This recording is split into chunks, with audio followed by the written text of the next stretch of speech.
Earlier today, the World Athletics Relay Championship came to a massive close in Gaborone, Botswana. It is a critical meet where nations get two shots at qualifying for the 2027 World Athletic Championships. Naturally, most countries bring out a mix of their absolute best sprinters. Except for Team USA, who sent their B team because their roster is just that deep. We saw the fastest woman alive, Elaine Thompson-Herah, turn back the clock before an injury scare forced her to shut it down. Look at Thompson-Herah rolling back the years. The five-time Olympic gold medalist is bringing Jamaica home. Jamaica just demolished the field, setting a massive world record in this brand new relay event. 26 seconds for Jamaica in a new world record, and Team USA still took the men's 4x100 anyway. But the real highlight was the absolute chaos and drama in the men's 4x400.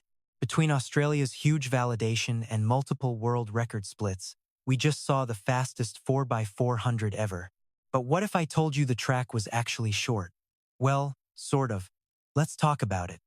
In this men's 4x400 final, keep your eyes on Botswana, the defending world champions. Then there is Australia, packed with rising talent, fresh off an upset against Botswana in the heats. And don't forget South Africa, they are in the same boat, having placed third at last year's World Championships. Coming around the final curve of the first leg, keeping that staggered start in mind, Botswana's Lythe holds a slim lead, with South Africa and Australia chasing. Epi is flying, clocking the fourth fastest opening split ever. At the break in the second leg, things get intense. Tobago breaks away, but South Africa's P and Australia's Holder dig in. Tobago is famous for these relay splits. At this exact moment, he holds the second fastest relay split in history. That fact makes what happens next truly hard to believe. His strength is starting to fade. It is South Africa taking the lead into the third leg. These three are way ahead. At first glance, it looks like Tobago finally hit a wall and ran out of gas. He is blowing a lead handed to him on a silver platter. P is crushing him, and Australia is gaining ground too. I was ready to start critiquing. In theory, these two should not even be in his league. But the splits tell a different story. P just ran the fastest relay leg ever, and Holder hit a top 10 time. Even Tobago was fast. Somehow, he was just totally outclassed.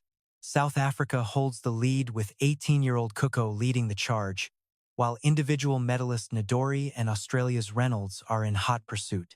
Total respect to that 18-year-old for holding off a world medalist. Plus, Australia's Reynolds ran an incredible leg, actually making up ground on Ndori as well. So, against all odds, every single one of these three teams hands off the baton at the exact same time. It is a showdown between South Africa's Nana, with a 43.76 personal best, and Botswana's Kevin Chippy, the world champion with a 43.53 versus Australia's Murphy, who sits at a 44.81. On paper, he is totally outmatched, but he has been making waves after running a 1988 behind Gout at Nationals, a time that people actually thought was a fluke. They are running shoulder to shoulder down the backstretch. Murphy is looking to make a massive move before that final curve. Nana and Kevin Chippy are not making it easy.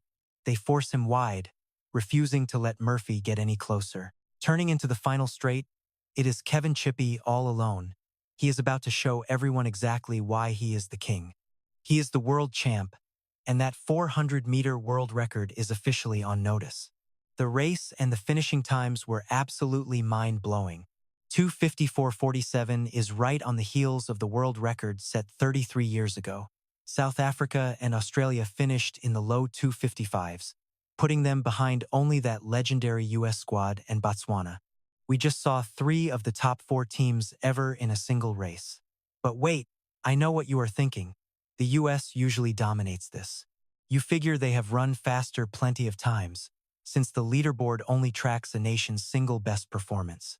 Actually, the rankings do not change even if you count every race ever. South Africa and Australia are still 5th and 6th. Every single one of these races happened in the last 2 years. To recap, P just ran the fastest relay split ever, technically the fastest 400 meters ever recorded by a human. He split a 42.66 to catch Tobago. Then Kevin Chippy ran a 43.0 to 9, despite being forced to run on the outside for most of his leg. That is the sixth fastest split ever. Plus, Australia's Holder, who also closed on Toboga in that same leg, clocked a 43.12. This one race just completely rewrote the all-time 4x400 lists. It sounds almost too good to be true, and honestly, it kind of is. First off, a minor detail. This meet was held at 1,000 meters of altitude. As I have discussed before, that really helps short sprints, and the 400 is still firmly in that beneficial zone. So the times were going to be fast, but this is just insane. Look, I always say the clock does not lie, but the clock can lie. When humans eyeball a baton exchange to judge a split, accuracy goes straight out the window. Clearly, Pillay was flying. He made that obvious by showboating while holding off Tobogo in a neck-and-neck finish. But both hitting the top 10 all-time, Pillay's 400-meter personal records are 44.31 and 44.43. Something just doesn't add up. When you check the personal records of everyone else on that all-time split list, you'll see exactly why I'm skeptical. Every other runner is deep in the 43s, except Tobogo, but he clocked a 19.46 in the 200 recently. Look, you could argue they are both about to explode as athletes, and this race was just a glimpse of the future. But to take that seriously, I'd have to actually trust these split times, and I don't. Because the truth is, I've been lying to you this entire time. Despite what everyone is claiming online, the fastest split from these games didn't even happen in this final race.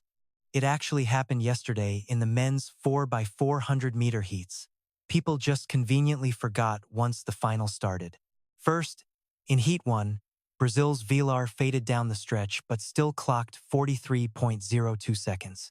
That's the third fastest split ever. In Leg 3, Australia's Matthew Hunt had a 15-meter lead before getting hunted down from behind. He got past and stared down while clocking 42.60 seconds, the fastest split in recorded history. Right behind him, the man who actually caught him, Quincy Hall, ran 43.09, matching his own ninth fastest split ever. Then there's the Nigerian runner in the back I ignored. He ran 43.18. If these times are real, why isn't he on the list too? So we trust the finals, but not these guys? Seriously, whose numbers can we actually believe? Honestly, just throw this whole video away. Remember when I mentioned the track might be short? We haven't even touched on that yet. Look at Australia in the heats, not the final. The final was a fair and even start for everyone involved. They lined up ahead of the official mark because the officials completely botched the lane measurements. Check out this side-by-side of the heat and the final. That looks like a 2-meter head start. Yet, their 2:57 is still an official world record time. So, what is the takeaway from this absolute mess? These official splits prove one thing over and over: they are just estimates at best, and pure guesswork at worst. One thing is certain, altitude aside, these times in the final were historically fast. That world record from 1993 has stood for over 30 years for a reason.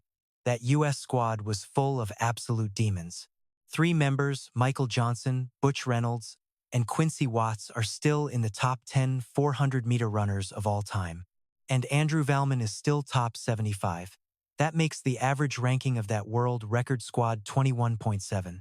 Meanwhile, Botswana's team today, just 0.18 off the record, has an average all-time ranking of 55. Look at the averages for South Africa and Australia. I believe this new generation of 400-meter runners is good, but not this good yet. Personally, I am keeping a very close eye on Pillay and especially Zakithi Nene. Nini gained ground on a world bronze medalist, for crying out loud. And I have to mention Aidan Murphy. He definitely got some redemption here. That 1988 time is looking better and better every single day. But in my opinion, Quincy Hall is the one. His burst of speed to finish the final and that supposed 43.09 split was just incredible. He is the man to watch. Like I said before, that world record is well within his reach. See you next time, and remember, never trust the split times.